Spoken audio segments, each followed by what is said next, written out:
With spring in full swing, people will be getting ready to have parties for all sorts of reasons.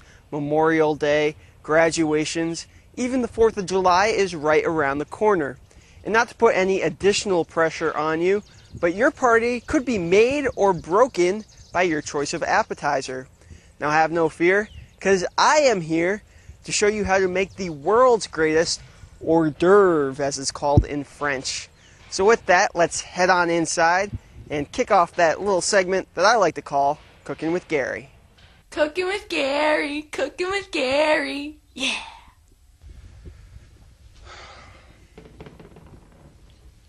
Oh, I didn't hear you come in.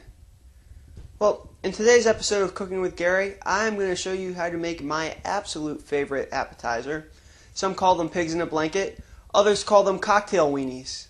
But I prefer the most descriptive name, those little mini hot dogs, you know, the ones wrapped in those rolls that are served before the main course.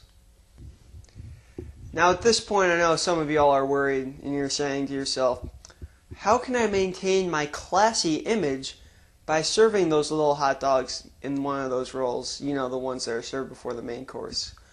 Well, let me tell you something. Nothing says classy like a little tiny mini weenie.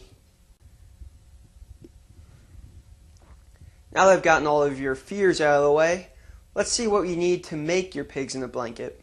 First, you're going to need some mini hot dogs, also some crescent rolls, and finally a cookie sheet so that your cocktail weenies don't fall through that little grate in your oven where they will sit probably for all eternity. Making your pigs in a blanket is pretty simple. You're simply going to open up all of your crescents onto a cookie sheet, place your mini hot dog into it, and then roll them all up. Now that that's done, let's take our cookie sheet on over to the oven. So this oven has been preheated to 375 degrees, and we're just going to place our pigs in a blanket into the top shelf and let it cook for around 12 to 15 minutes.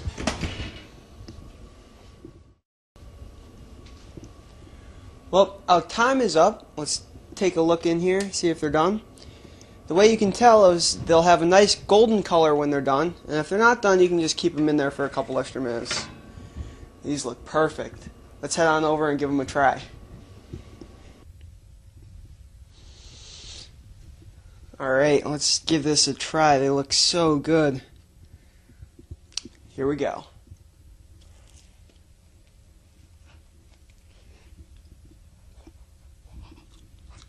Oh.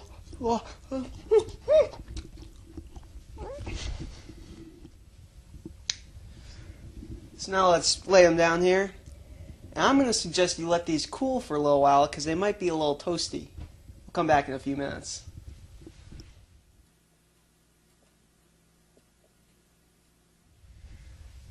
Now that these have cooled and aren't going to burn off my taste buds again, let's give them a try.